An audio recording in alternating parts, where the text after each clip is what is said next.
ஜெய் ஸ்ரீராம். நாம் எட்டாவதாக பார்க்க போகும் தலைப்பு குகன், ஜடாயு, சுக்ரீவன், விபீஷணர் இவர்களின் நேசம். முதலில் குகனின் நேசம்.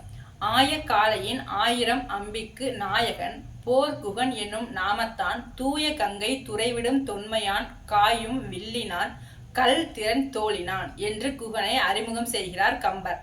தூய்மையான கங்கை கரையில் நெடுங்காலமாக படகு விடும் தன்மை உடையவனமாகவும் அதே நேரத்தில் 1000 நாவாய்களுக்கு தலைவனாகவும் பகைவர்களை சீறி அழிக்கும் வில்லுடையவனாகவும் மலை போல் திரண்ட தோலை உடையவனாகவும் போர் தொழிலில் வல்லவனாகவும் குகன் என்ற பெயரை உடையவன் என்று வர்ணிக்கிறார். முனிவர்கள் அளித்த விருந்தை ராமன் ருசித்துக் கொண்டிருக்கும் பொழுது சிருங்கிபேரம் என்ற நாட்டை ஆண்ட குகன் ஸ்ரீராமரை பற்றி கேள்விப்பட்டு அவர் மீது மட்டற்ற அன்பை தனக்குள் வளர்த்து வந்த குகன் அயோத்தியை விட்டு ராமன் காட்டுக்குள் வருகிறார் என்ற செய்தியை கேள்விப்பட்டு அவரை சந்திக்கும் பொருட்டு மலைத்தேனுடன் மீனையும் ஆசையுடன் கொண்டு செல்கிறான். குகன் ராமனை சந்தித்தில்லையாதலால் லட்சுமணரை ராமர் என்று எண்ணி அவருடன் உரையாட தான் ராமர் இல்லை, நான் அவருடைய இளைய சகோதரன் என்று லட்சுமணன் கூறவே உள் சென்ற குகன் ராமரை சந்தித்து தான் கொண்டு வந்த தேனையும் மீனையும் தருகிறான். பின்னர் தாங்கள் என்னுடைய நாட்டிலேயே தங்கிவிடுங்கள் என்று அன்பு வேண்டுகோள் விடுக்க அதற்கு ஸ்ரீராமர், நண்பனே, நான் இங்கு வசிக்க முடியாது. இது அயோத்திக்கு வெகு அருகில் இருப்பதால் என்னை பார்க்க அயோத்தி மக்கள் வருவார்கள். எனவே காட்டில் சென்று வாழப்போகிறேன் என்றும் மேலும் தன்னுடைய அன்பினை நினைத்து என் உள்ளம் நெகிழ்கிறது. இன்று முதல் ராம, லக்வ, பரத, சத்ருகன் என்று 4 சகோதரர்கள் உன்னையும் சேர்த்து 5 ஆனோம் என்று ஸ்ரீராமர் கூற குகனும் கண்ணீர் பெருக்குடன் மகிழ்ச்சி அடைகிறார்.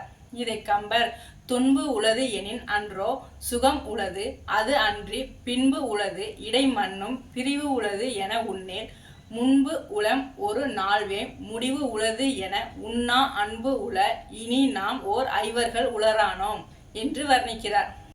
மேலும் உன் ஏவலில் நான் இருக்கின்றேன் என்று கூறிய ராமர், என் சுற்றமாகிய இவ்வேடுவர்களை காப்பாற்றி ஆட்சி செய்து இங்கே தங்குவாயாக என்று கூறி மூவரும் விடைபெற்று வனத்துக்குள் செல்கிறார்கள். இதிலிருந்து ராமரிடம் உள்ள குகனின் நேசத்தை நாம் உணரலாம். வானம் பெரிது, பூமி பெரிது, அதைவிட இவர்களின் நட்பு பெரிது என அனைவருக்கும் உணர்த்திவிட்டது இவர்களின் நேசம். அடுத்ததாக ஜடாயு. காட்டில் சீதையை ராவணன் சிறையெடுத்து தூக்கி சென்ற போது அவனை தடுத்து அவனுடன் போரிட்ட ஜடாயுவின் ரக்கைகளை வாள் கொண்டு வெட்டினான் ராவணன். இதனால் காயமுற்று உயிருக்கு போராடினார் ஜடாயு. அங்கு வந்த ராமனிடம் ராவணன் சீதையை கடத்தி சென்று கொண்டிருக்கிறான், என்னால் காப்பாற்ற முடியவில்லை என்ற விவரத்தை கூறி உயிர் நீத்தார் ஜடாயு.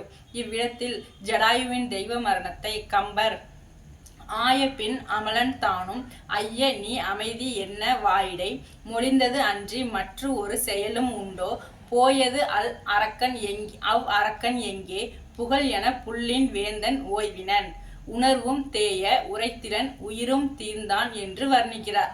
கவலையுடன் கண்ணீர் விட்ட ராமர் ஜடாயுவுக்கு இறுதி சடங்குகளை செய்து நீர்க்கடன் அளித்தார். ஸ்ரீராமர் கையால் தந்தை தசரதற்கு கிடைக்காத இறுதி சடங்கு ஜடாயுவிற்கு கிடைத்தது. இந்நிகழ்வில் இருந்து ஸ்ரீராமருக்கு உதவிய ஜடாயுவின் நேசத்தை நாம் உணர முடிகிறது. அடுத்ததாக சுக்ரீவனின் நேசம். ராமாயணத்தில் சுக்ரீவன் என்பவர் வானர்களின் அரசனும் வாலியின் சகோதரனும் ஆவான். சீதையை தேடி அலைந்த ராமருக்கும் லட்சுமணருக்கும் வானர்களின் அரசரான சுக்ரீவனின் நட்பு கிடைத்தது. சுக்ரீவனின் அமைச்சராக ஜாம்பவான், ஹனுமன் ஆகியோர் இருந்தனர். ராமர் சுக்ரீவனுக்கு அவனது கொடிய அண்ணன் வாலியிடமிருந்து கிஷ்கிந்தையை மீட்டு கொடுத்து அவரை கிஷ்கிந்தையின் அரசனாக்கினார். பிறகு சுக்ரீவன் சீதையை தேடுவதற்கு வானர படையுடன் உதவி புரிந்தான். மேலும் சுக்ரீவன் இலங்கையில் இருந்து ராமரிடம் சரணடைய வந்திருக்கும் விபீஷணரை ஏற்கக்கூடாது என்றும் அவர் நம் எதிரியின் தம்பியாதலால் தங்களுக்கு ஆபத்துகள் ஏற்பட வாய்ப்பிருக்கிறது, எனவே அவரை நம் படையில் சேர்த்து கொள்ளக்கூடாது என்று உரைத்தார். இச்செயல் ராமர் மேல் உள்ள அன்பையும் நேசத்தையும் காட்டுகின்றன. சுக்ரீவனின் பாசம் இதன் மூலமும் வெளிப்படுகிறது. அடுத்ததாக விபீஷணரின் நேசம்.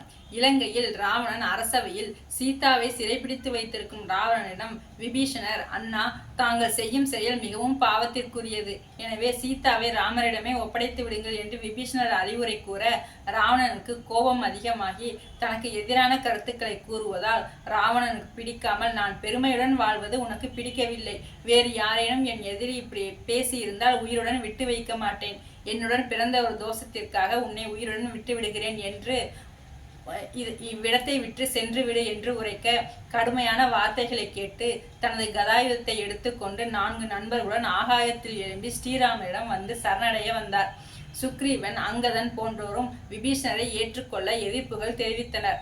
ஆனால் ஹனுமன் மட்டும் ஸ்ரீராமரிடம், அண்ணலே, விபீஷணர் அவர் அண்ணன் ராவணன் கொடுமை தாங்க முடியாமல் தங்களை நாடி வந்திருக்கிறார். பேசும் பொழுதே ஒருவரது முக பாவனைகளை வைத்து அவரது எண்ணங்களை கணிக்க முடியும். அதர்மத்தின் வழி செல்லும் ராவணனை அழித்து தர்மத்தை நிலைநாட்டவே தங்கள் உதவியை நாடுபவன் போன்றே எனக்கு தோற்றமளிக்கிறார் என்று ஹனுமன் கூற, இவை அனைத்தையும் பொறுமையுடன் கேட்டுக்கொண்டிருந்த ராமர் புன்சிரிப்புடன், ஒருவன் தன்னுடைய உறவினர்களையும் செல்வத்தையும் விட்டுவிட்டு என்னிடம் வந்துள்ளான். அவன் என்னை கொல்லவே வந்திருந்தாலும் அவனை காப்பதே என் கடமை என்று கூற, சுக்ரீவனும் மனம் திருந்தி, உங்கள் பெருமைக்கு எல்லை உண்டோ? உத்தம குணமுடைய தாங்கள் தங்களுடைய உரியவற்றைத்தான் செய்திருக்கிறீர்கள் என்று ஒத்துக்கொள்ள ராமரும் விபீஷணரை ஏற்றுக்கொண்டு, உன்னை இலங்கை நகரின் மன்னனாக பட்டாபிஷேகம் செய்து வைக்கிறேன், இது உறுதி என்று கூறி விபீஷணரை ஏற்றுக்கொள்கிறார். இவ்வாறு விபீஷணர் தர்மத்தின் வழியே செல்லும் ராமரின் நேசத்தை பெற்றுள்ளார். இவ்வாறு இவர்களின் 4 பேர்களின் நேசத்தையும் நம்மால் உணர முடிகிறது.